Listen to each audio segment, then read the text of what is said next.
Amplify Daily number 66. Want high feeds with ease? Want to effectively scale your offer beyond your warm network? Then you're going to need to get really good at defining your customer ascension journey.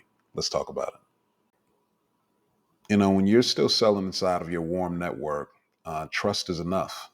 The trust of the people who know you and the people who are 1 degree away from you, that's enough to build from. But at some point, inevitably, you grow beyond your warm network and you want to be able to start scaling your offers and your business into potential customer and client pools of people who don't know you at all and don't know anyone who does know you. And in those instances, you need to be able to build trust incredibly quickly. And the way to do that is through authority and expertise. But how you demonstrate authority with audiences who don't know you and create that acceptance of your expertise is to first show them that you understand their general experience and their general pain, and that you have the exact solution for their specific issue as well. Let me show you how. All right. So a couple days ago, I was working with a mentee, coachee of mine named Sarita Love, and Sarita is what she defines herself as a success matchmaker. So she helps people who are business leaders to get their personal brand in order. She helps them define their core narratives, to put together offers that they can then sell that really represent their legacy well. And she helps them to amplify those offers out in the marketplace through strategic relationships that she's built. If you know Sarita, she is a very well connected person, and she leverages her relationships to really help people to expand their businesses, their offers, their impact, their legacy. So Sarita is hit a place inside of her business where, in order for her to grow to the next level, she really needs to begin to put systems and processes in place around her marketing, her sales, and her fulfillment so that she can scale. And she's just been a little bit stuck right there. So she's trying to crack $20,000 months, and that's kind of her short term goal. And so, we sat down the other day and I asked her a series of questions to really tap into understanding, like, what gaps are there in the current process that need to be filled. And once they are filled, it's pretty predictable that you're going to be able to grow and grow much faster. And let me show you why. So some of the questions that I asked Sarita in the order that I normally go in are: number one, what's the primary narrative of your business? So what do you do and how do you do it? Meaning, what do you do? Meaning, what are you doing? Who you do it for? And how do you do it? Define how you produce that result. So that's number one. Number two is: who's your customer avatar? So can you define clearly what their characteristics are and their psychographics? What are they focused on? Where are they at in this stage in their life? What do they want? Where are they failing? What pain are they in? Number three, can you define the customer ascension journey and that framework? And this is really the meat of what we're going to be talking about today. Most people have not done the work to really understand, excuse me, what their ideal client or customer ascension journey is. And that means defining the milestone stages that they're going to go through from getting from where they're at to some predictable place, which, if they're an ideal customer avatar, then you know who they are, you know what they're dealing with, you know what point A is, and you know what point B is they're trying to get to. And that's how you begin to move quickly in your offers. You're not dealing with people who are coming from all different places. You're not dealing with people who are trying to get a bunch of different places. You are dealing with a particular type of person looking for a particular type of result. And you can promise that result, you can deliver that result, you got a framework for that result. And if you also know who that person is, then you know that they've got some very predictable roadblocks that are going to come up at each of those milestone stages that are part of that particular person's journey every single time. Because again, you're not dealing with a bunch of different people. You're dealing with one specific type of person who you're selling to again and again and again. if you're at a place where you want to scale an offer.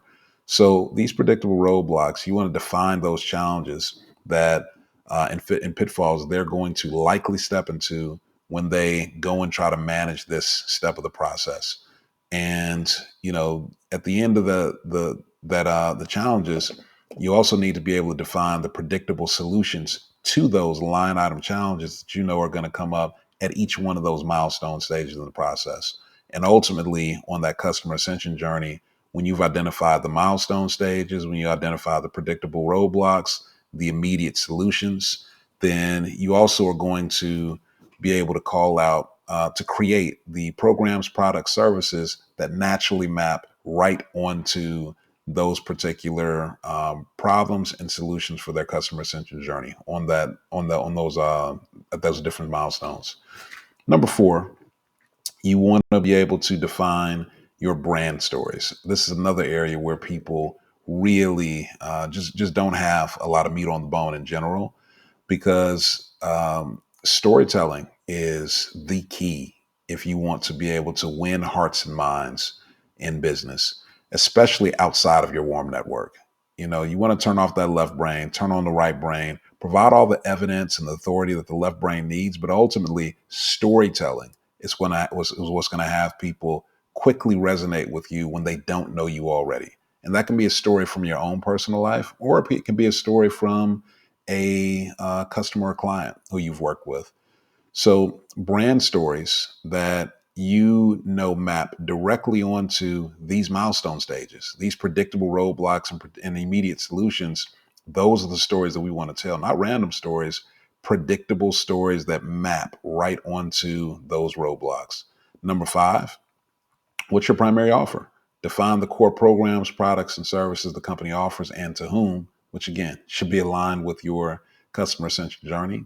Number 6, what's your marketing process? What are the core channels and methods that you use to connect and communicate with your potential clients and customers and tell those stories? Number 7, what's your sales process? What are the methods and stages in the process by which your company moves potential customers and clients through that sales process? Number 8 is fulfillment. How do you actually deliver on the engagement as you promised and as you contract? And number 9, marketing and sales automation. What structures do you have in place to currently systematize and scale the marketing, sales, and delivery of the offer? And once you have these pieces in place, now you're set to be able to scale this thing. All right. So when I first sat down with Sarita in the beginning of the conversation, I asked these questions, and here's the primary narrative that she had. I increased the visibility, awareness, and profit margins for social impact professionals. That was where she started. And I actually thought that she worked with nonprofit directors or something. I had no clue the customer who she was working with would be who it ended up as when I asked more questions. We'll get to that in a minute. Her exact customer avatar, she doesn't right now, up to this point, she hasn't communicated her customer avatar in a way where it's like, I work with this person and only this person, right? It's just kind of whoever. If you're come to the table and you want some help with your branding, you want some help with your marketing and growth, and you can pay her fee, then she'll work with you. And that's how most business professionals operate. But when you get to a point where you're ready to really start scaling, you need to more clearly define who is for you and who is not for you, and be able to say it clearly and specifically. So those folks who are not a fit, stay out of your inbox. And the people who stay in your inbox are the ones who clearly know that your service is for them and only for them. And they're able to get to a yes faster, because you're speaking not to a bunch of people, you're speaking just to them. Number 3, her customer ascension journey. So there were no clear milestones defined. There were no predictable roadblocks defined. There were no predictable solutions. There were no clear programs, products, and services. Everything was a la carte. So she can do this for you. She can do that for you. Lots of different things. But when you offer all these different things and no clear, specific offer for a defined person, then it becomes more confusing for people to try to figure out, Should they transact with you? Should they not? It's not a clear and clean cut yes or no. And also, it's very difficult again when your customer is General Joe Schmo who can afford you, whoever that might be. You can't really define clear milestones, predictable roadblocks, and predictable immediate solutions, because this person could be in a variety of industries. They could be dealing with a variety of different issues, because your door is open to people who are dealing with all these different things, versus saying, I am for this person exactly. And when you do that, now you can give the milestone journey, the roadblocks, the solutions that are specific to them, because you know that you're talking to a particular person.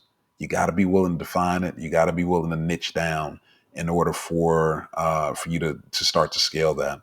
Number four, there were no brand stories that were clearly defined for a particular customer or client type in a particular milestone, customer milestone ascension journey, because it didn't exist. So you can't define those brand stories if you don't know who you're talking to. You're going to start to see now the cascade of issues that pop up from not clearly defining your customer and their individual journey. You get more and more general as you go down into the sales process, versus being able to get more and more narrow and specific, which has your sales cycle go slower and be harder to scale, versus go faster and be easier to scale. Number five, there was no core offer. Like I said, just a la carte services. Marketing process. Sarita has no specific website for the work she does now. It's all just kind of word of mouth referral. There's no one pager. One pager being like a PDF, one page overview that clearly defines your full offer and who it's for.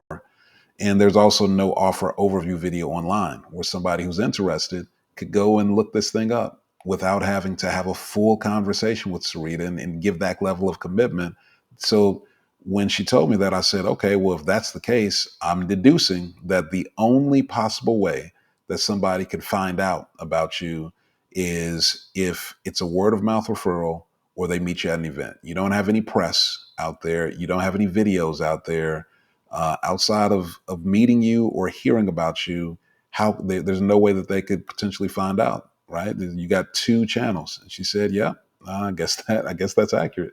Said, great. I think we see a clear bottleneck in your marketing process right now. So that's the first step to get taken care of. Number two, once we get into the sales process, are there any email campaigns that are architected to systematically tell stories about your customer, your potential customer, and the journey that they're on before they get on the sales call with you, to prime them in a way where they're ready to hear the offer? Nope, no email campaigns. There's just right to the sales call.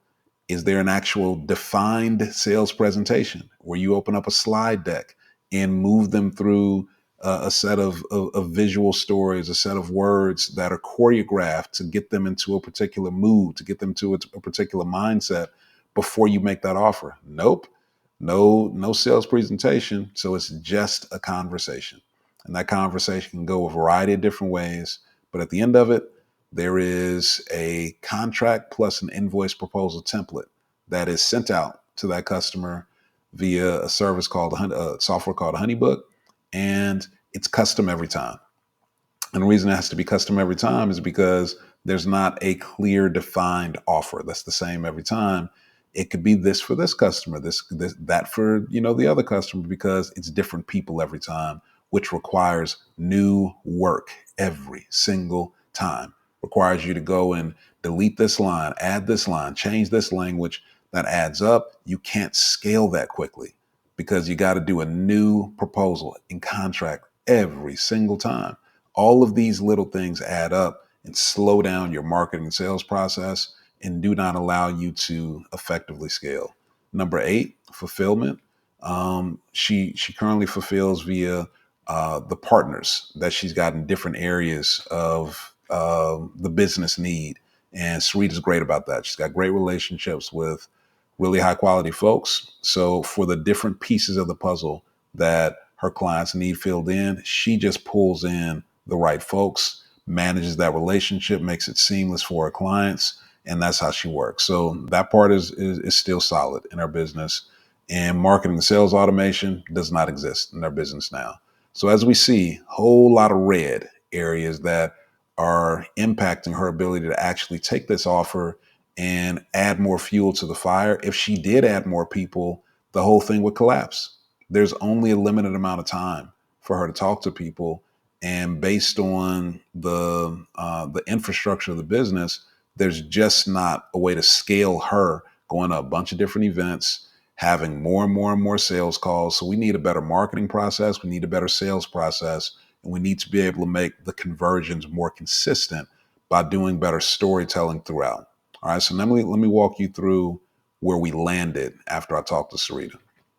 And this is basically what I put together for in about 15, 20 minutes of getting the details of her offer and reframing in a way that was more scalable. Number one, primary narrative. Once I actually pulled out what she does, I realized she's not working with nonprofit professionals.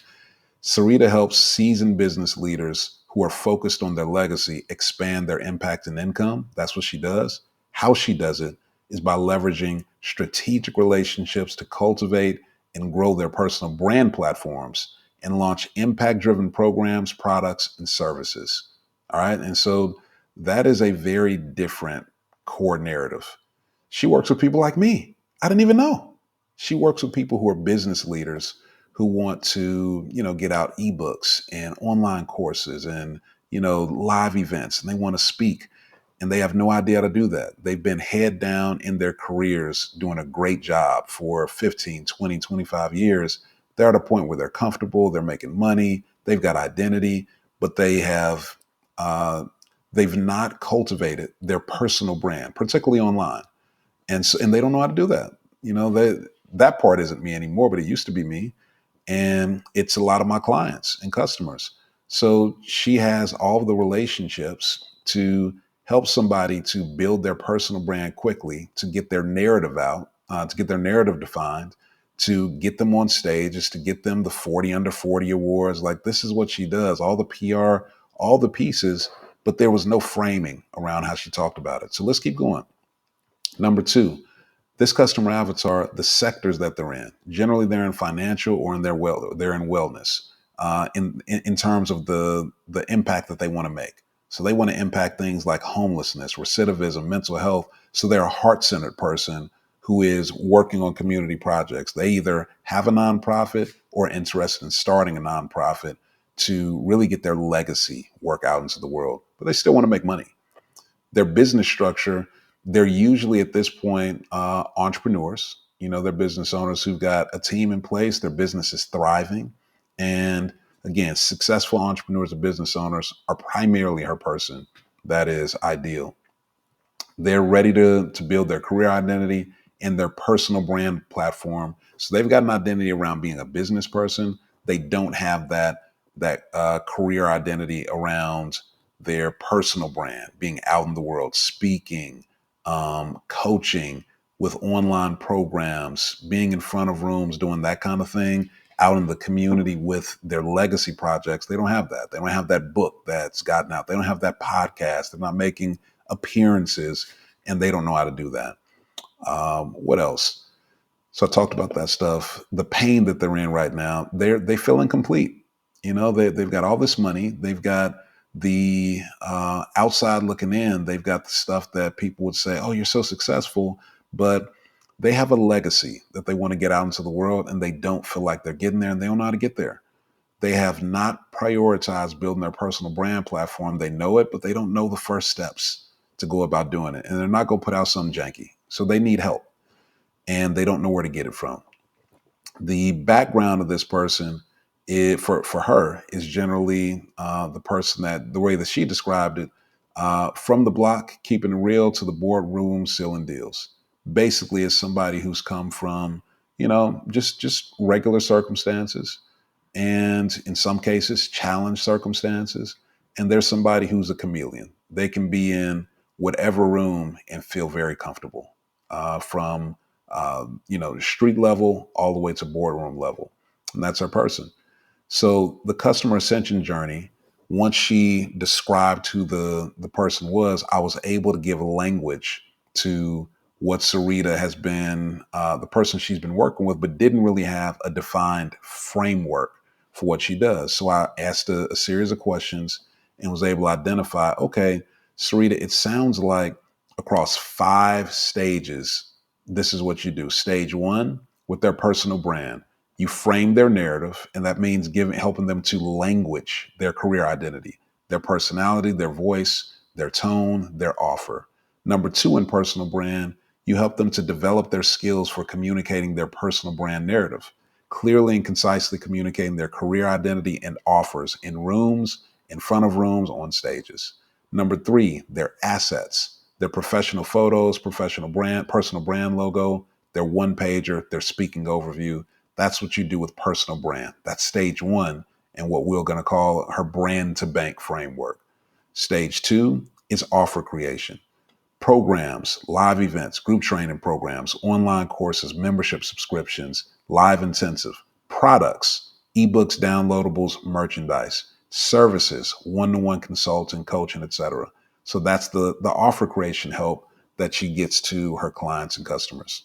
Number 3, once this stuff is created, she helps them to move through a brand launch, which includes the online campaigns. Maybe it's a live launch event, but she helps them to put together the structures to launch this thing out into the world.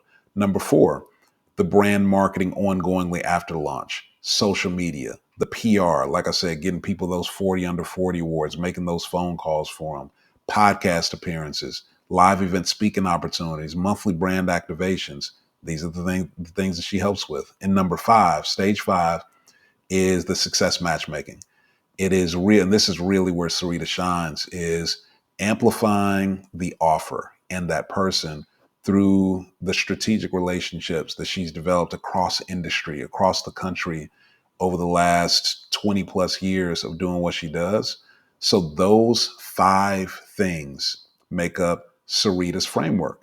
And now she can speak about what she does in a clear, concise way and identify the gaps that people have across these different areas and how she actually fills those gaps. No more a la carte. Everything that she offers lives inside of one of these 5 stages. So what she's offering now is a comprehensive solution that is a framework, that is an offer that she can make the same every single time, same price, to a defined person who's looking for that thing, and they can find very quickly where they're missing.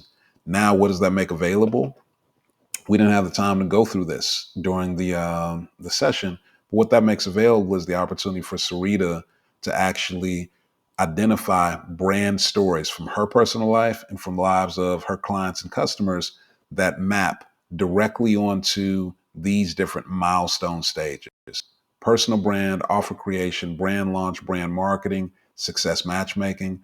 So she can find stories for predictable roadblocks, for the immediate solutions that herself and her clients have gone through inside of those 5 milestone stages, that when she tells those stories, people are going to be able to identify themselves in those stories right away. That's what moves the sales process through faster. Number 5 is the primary offers that are going to align with each of these 5 stages.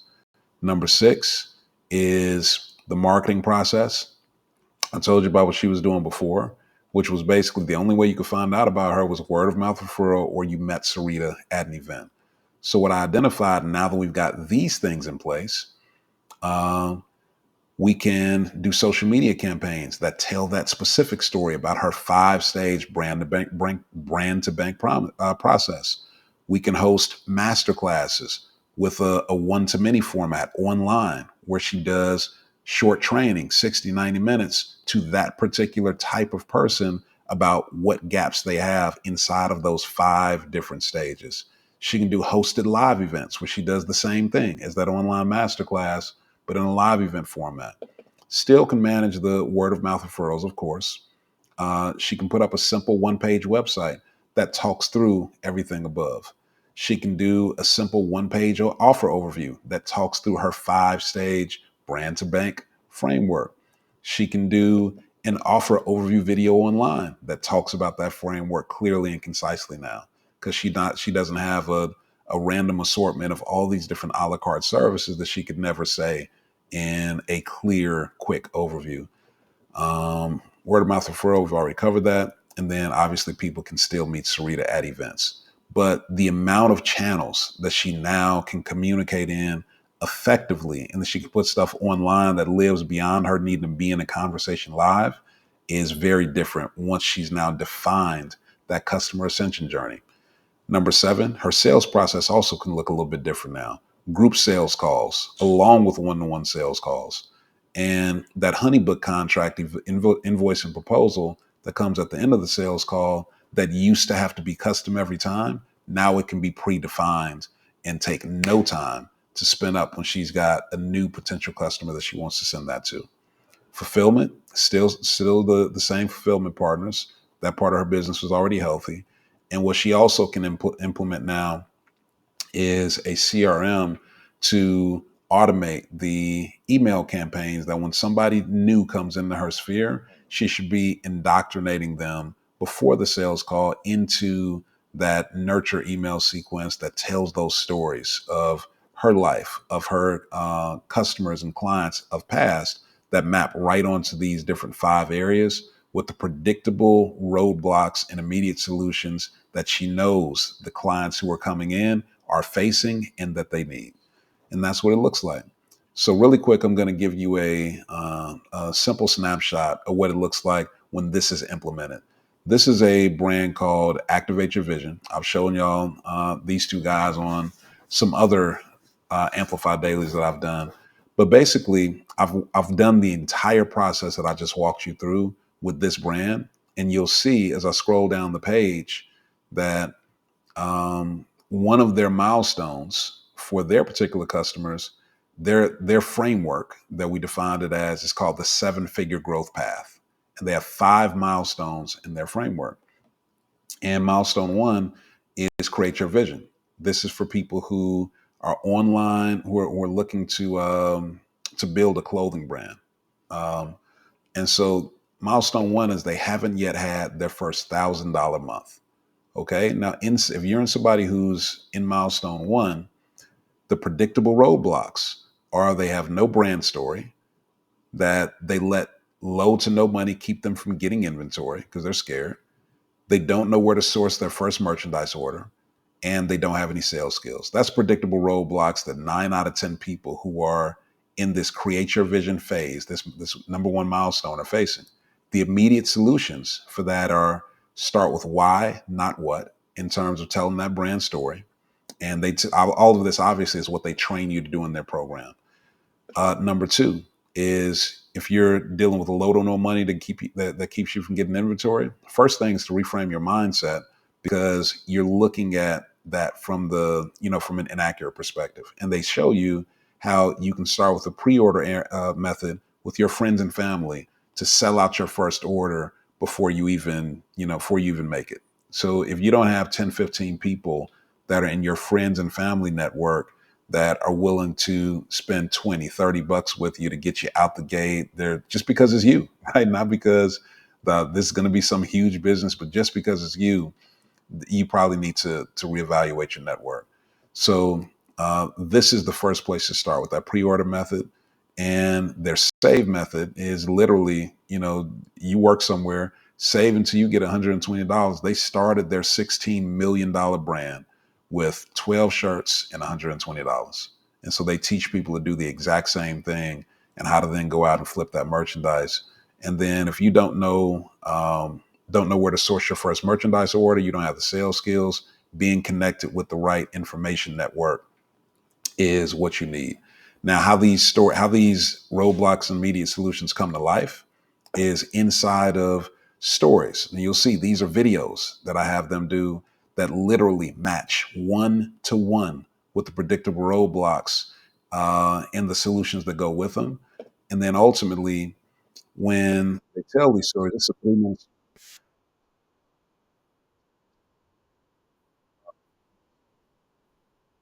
When they started this brand, how they had a challenge with, going out and being in front of people and trying to sell.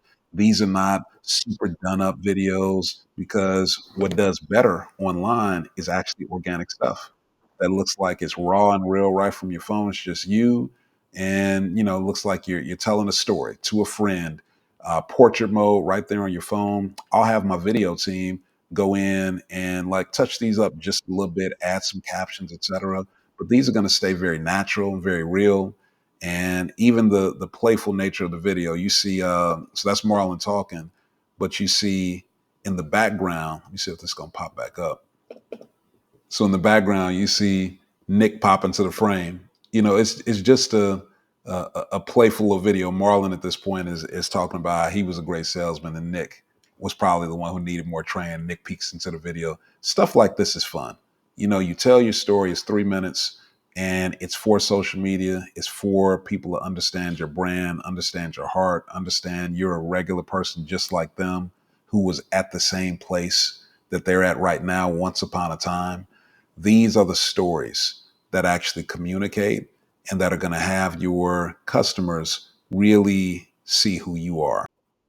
So remember, if you're trying to scale your business outside of your warm network, if you want to begin to tap into higher fees and customers who can pay you what you want to be making, add extra zeros to the bottom line, you need to be able to define that customer centric journey. You need to know exactly who your customer avatar is, and sell to them and only them. You need to be able to identify the exact stages on that customer centric journey. You need to identify the predictable roadblocks at each one of those stages. You need to be able to identify the immediate solutions to each one of those roadblocks in that customer centric journey. You need to be able to identify the exact programs, products, and services that map directly onto those problems and give those solutions. You need to be able to define your offer in line item specificity. That's the only way that you're going to be able to scale it, um, and make that process efficient and measurable. All right, y'all. I hope this is useful for you. Amplify Daily.